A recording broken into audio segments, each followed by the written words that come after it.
warahmatullahi wabarakatuh. Waalaikumsalam.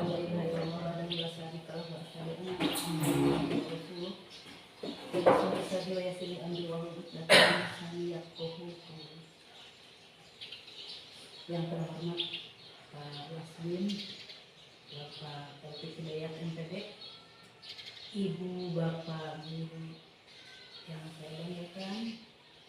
Alhamdulillah pada hari ini kita bisa berkumpul untuk melaksanakan observasi kepala sekolah. Dalam hal ini saya akan diobservasi oleh Pak Wasmin. Terima kasih atas kehadiran Ibu Bapak Guru yang telah saya ganggu waktunya untuk kita kumpul di ruangan ini. Pada kesempatan ini saya akan menyampaikan visi misi dari SDN Tujulis Indah yang tercantum juga di dalam RKJM SDN Tujulis Indah 2022 sampai 2026, kemudian di dalam KOSP visi misi SDN Negeri Tujulis Indah. Kami punya visi itu terwujudnya peserta didik sebagai pembelajar sepanjang hayat yang berkarakter inovatif dan berprestasi. Kemudian indikator untuk pencapaiannya seperti apa yang akan kita luncurkan atau variabelnya seperti apa? Nah, di sini yang pertama adalah pembelajar sepanjang hayat itu membentuk generasi yang memiliki motivasi untuk selalu belajar dan mengembangkan diri. Kemudian berkarakter mengimplementasikan profil pelajar Pancasila dalam aktualisasi kehidupan. Inovatif, kemampuan seluruh warga sekolah memaknai keadaan yang dinamis dan selalu berubah dengan berbagai tantangan dan hambatan, dan menjadi sebuah celah dalam mengembangkan diri untuk menemukan solusi yang tepat, bermanfaat dan sesuai dengan keadaan masa kini dan mempersiapkan masa yang akan datang. Kemudian berprestasi sebagai hasil akhir dalam sebuah proses.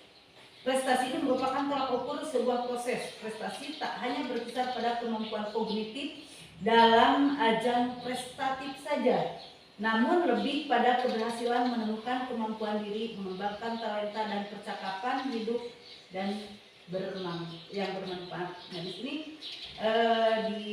saya paparkan sedikit. Nah, ini mengenai indikatornya ini pembelajaran sepanjang hayat. Nah, jadi memiliki motivasi untuk selalu belajar, apalagi kita melihat di lingkungan ini, di lingkungan kita, sekolah kita di mana berada, untuk belajar, untuk mengembangkan diri. Karena di sini kita juga sudah menyadari bahwa agak sulit, ibu bapak yang sudah lebih berpengalaman di sini, yang sudah lebih lama, bagaimana keadaan di sini, bagaimana sulitnya ibu bapak guru menghadapi semua keadaan lingkungan di sini. Kemudian kita akan berusaha sekolah ini, tentunya saya dengan ibu bapak guru, untuk mengembangkan sekolah ini agar anak-anak itu bukan hanya sekedar gurunya, tapi juga anak-anak harus menjadi pembelajar sepanjang hayat, seumur hidup, long life education ya. Nah, kemudian berkarakter. Nah, berkarakter ini mengimplementasikan profil pelajar Pancasila. Maaf ya ibu-ibu, kadang-kadang yang lebih sulit itu adalah mendidik karakter atau pembiasaan itu. Jangankan anak-anak, terkadang kita juga ada melencengnya. Apalagi anak-anak yang perlu bimbingan, yang perlu motivasi dari kita untuk tetap menjaga karakter atau untuk menumbuhkan karakter yang positif, tentunya positif dari berbagai aspek. Nah, di sini harus dalam aktualisasi, jadi harus kelihatan, diimplementasikan dalam kehidupan sehari-hari karakter ini. Jangan sampai karakter yang kurang pantas, maaf ibu bapak, terbawa ke sekolah, dan di sekolah kadang-kadang, maaf ibu bapak, takutnya juga kita sebagai guru kurang perhatian kepada mereka di dalam hal karakter ini gitu. Nah kemudian inovatif. Inovatifnya ini kemampuan seluruh warga sekolah, tentunya bukan hanya untuk kita saja, tetapi anak juga didorong untuk aktif, untuk kreatif dalam melaksanakan atau dalam proses pembelajaran. Tidak hanya gurunya juga, jadi guru mendorong siswa juga untuk inovatif, untuk menemukan misalnya pembelajaran mereka. Kemudian berprestasi ini sebagai hasil akhir dari sebuah proses. Setiap proses pasti ada hasilnya gitu. Meskipun di dalam hal ini kita tidak terlalu istilahnya ditukarkan ya pasti harus berprestasi, tetapi proses ini yang lebih harus kita perhatikan. Proses yang harus kita mungkin bila mana kita ada kekurangan-kekurangan kita perbaiki terus prosesnya. Kemudian anak-anak biar lebih semangat lagi dalam proses pembelajaran yang tadi setelah dipaparkan di atas juga, jadi pembelajaran sepanjang hayat, berkarakter yang positif, inovatif, gitu. Nah kemudian kita lanjut ya, kita lanjutkan ke misi. Misi SDN Tunggilis Indah, merancang pembelajaran yang menarik dan menyenangkan yang mampu memotivasi peserta didik untuk selalu belajar dan menemukan pembelajaran. Dalam hal ini kita juga mendorong, tentunya harus betul-betul mendorong anak-anak kita supaya bisa mencapai visi misi kita yang sudah kita sepakati di tahun 2022 dulu, karena ini berlaku untuk karena kita belum berubah sampai saat ini Pak, mohon maaf kami belum bisa merubah karena ini karakter, apalagi untuk karakter kami masih tetap kaitkan di sini gitu. Kemudian untuk indikator pencapaian misinya ini di sini misalnya membangun lingkungan sekolah yang membentuk peserta didik memiliki akhlak yang mulia. Tadi kembali lagi ke akhlak ya, karakter melalui rutinitas kegiatan keagamaan dan menerapkan ajaran agama melalui cara berinteraksi di sekolah. Kita sudah melaksanakan hal itu dan sampai sekarang berjalan. Setiap pagi kita pembiasaan untuk karakter, untuk keagamaan itu bacaan sholat Pak, maaf di sini kami menerapkan bacaan sholat setiap pagi. Kemudian surat-surat pendek sekitar seminggu sekali atau kadang kalau telatnya 2 minggu sekali kita melaksanakan sholat duha bersama anak-anak. Nah untuk pembiasaan.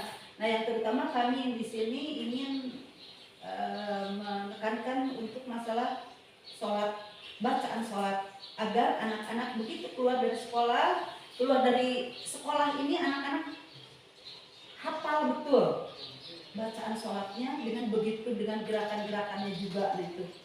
Nah kemudian yang selanjutnya membangun lingkungan sekolah yang bertoleransi dan kebinekaan global, mencintai budaya lokal dan menjunjung nilai gotong royong. Karena di sini di kita itu tidak terlalu untuk kebinekaannya belum, kalau di wilayah kita untuk lingkungan sini belum terlalu kelihatan kebinekaan. Kenapa? Karena di sini penduduknya ya mayoritas penduduk asli, jarang ada pendatang masuk, maksudnya di paling 20% pendatangnya Pak di sini. Jadi kadang-kadang nah masalah toleransi keagamaan, karena di sini memang 100% muridnya ya Islam, tapi kami tetap mengajarkan bagaimana mereka harus menghargai, harus menghormati bila mana ada orang yang nonis masuk ke wilayah ini, atau misalnya karena di sini juga ada mahasiswa atau anak-anak SMK yang praktek di Okial Garut itu ada Pak. Kemudian dari IPB sering juga datang, dari universitas-universitas ke wilayah sini ke belakang.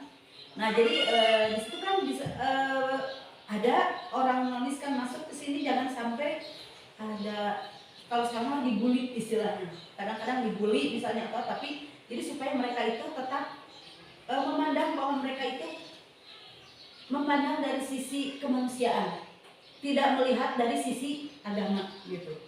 Nah ini kemudian mencintai budaya lokal, kebiasaan di sini apa, misalnya karena di sini kampung santri ya Pak ya, jadi otomatis mereka harus membiasakan diri mencintai apa yang ada di lingkungannya, kemudian menjunjung tinggi nilai gotong royong.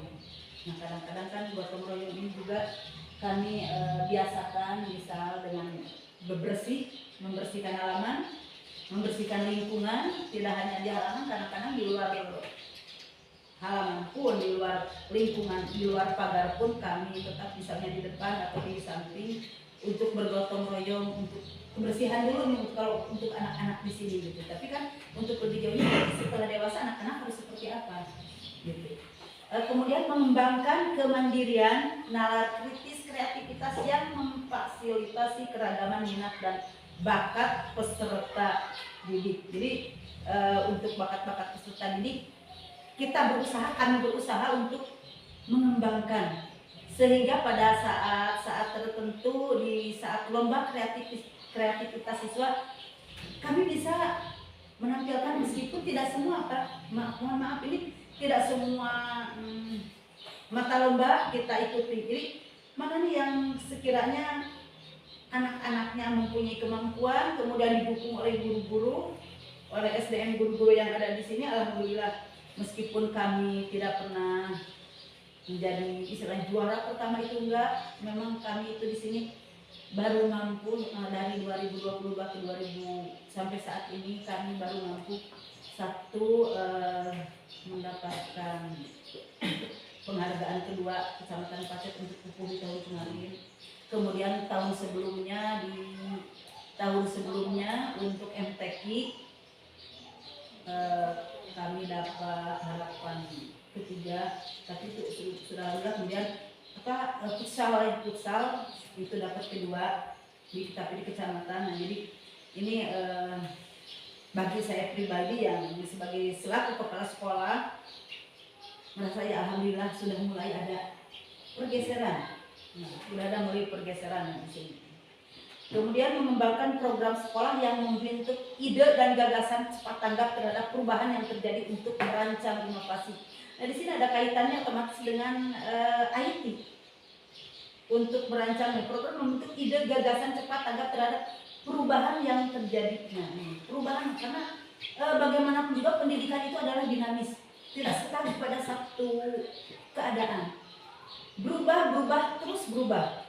Dan mengenai IT juga ya sangat cepat. Jadi bagaimana kami sebagai guru juga harus memfasilitasi anak juga Pak, jangan sampai anak kebablasan dalam melakukan kegiatan baik di rumah, terutama di rumah untuk perubahan itu. Jadi kami berusaha untuk cepat tanggap, memberikan arahan-arahan, memberikan itu kepada mereka, arahan, kemudian bimbingan bagaimana cara menggunakan IT itu dengan bijak. Insya Allah kami mendukung perubahan yang terjadi khususnya di dunia pendidikan yang berkaitan dengan dunia pendidikan. Kemudian mengembangkan dan memfasilitasi peningkatan prestasi peserta didik.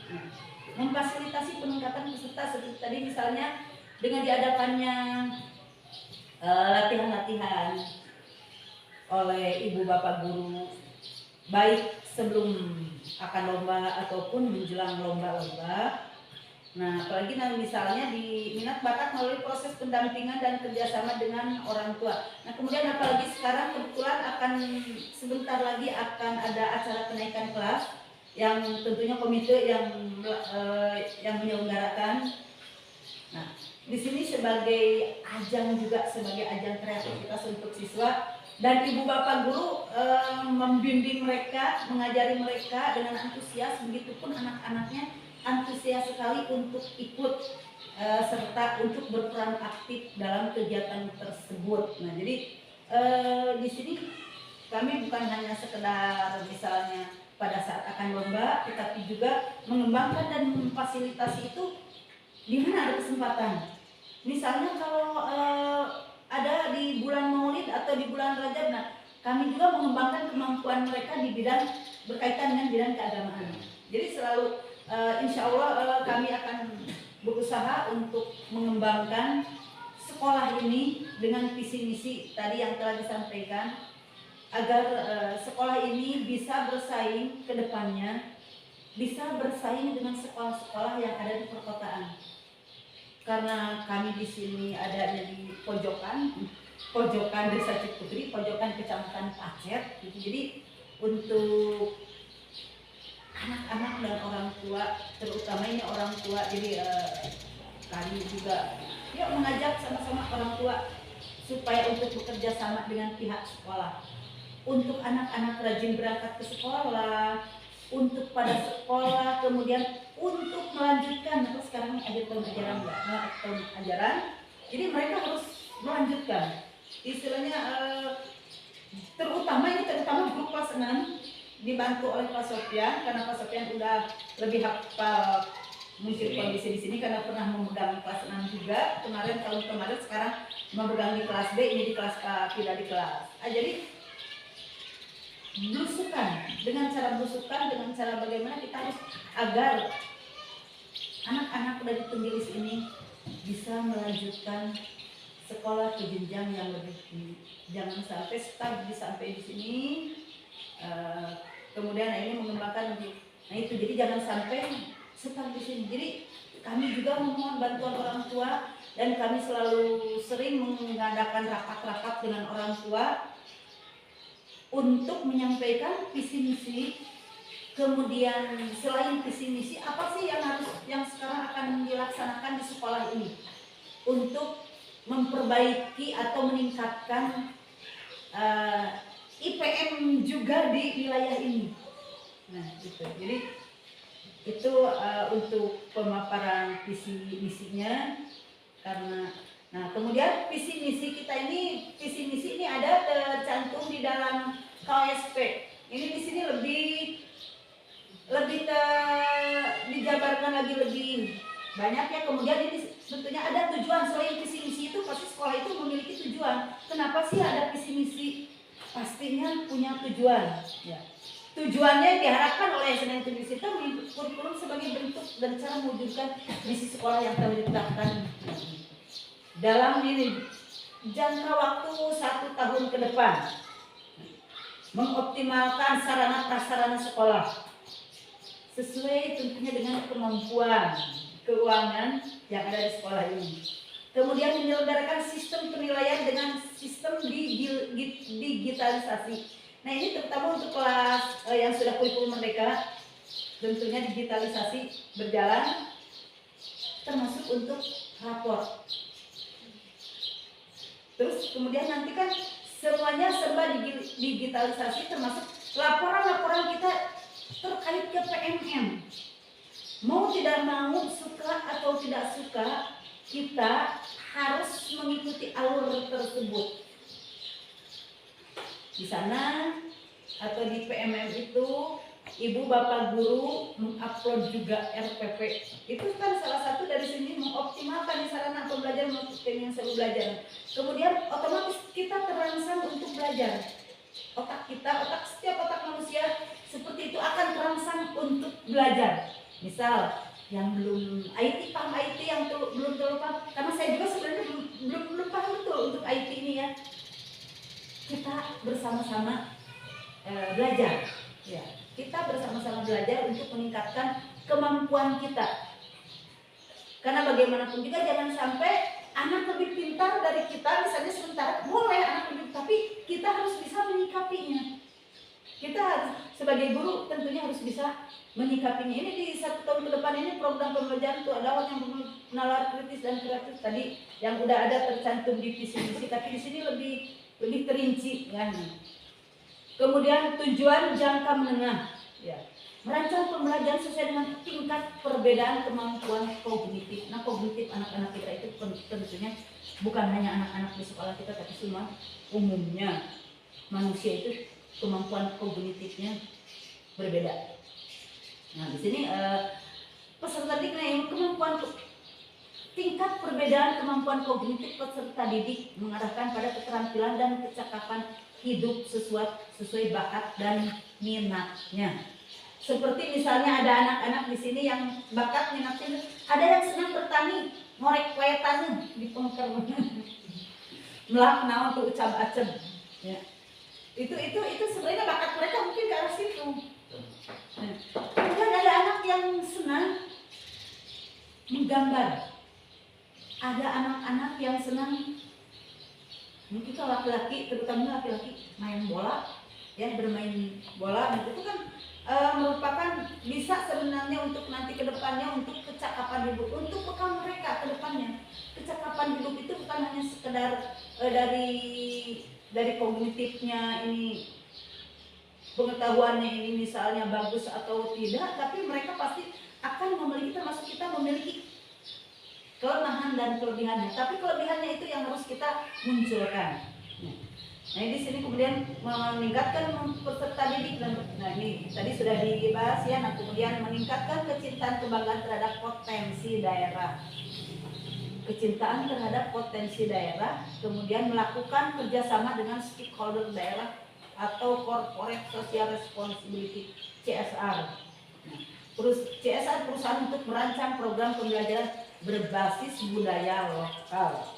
Nah, kemudian memotivasi diri untuk menggagas inovasi sederhana memberikan solusi dalam kehidupan. Nah, jadi kemudian untuk tujuan jangka panjangnya menyusun pembelajaran. Nah, ini untuk tujuan jangka panjangnya yaitu yang sudah kita tetapkan sekarang, begitu saya masuk ke sini tahun 2022 Juli sampai ke 2020 sampai ke 2026.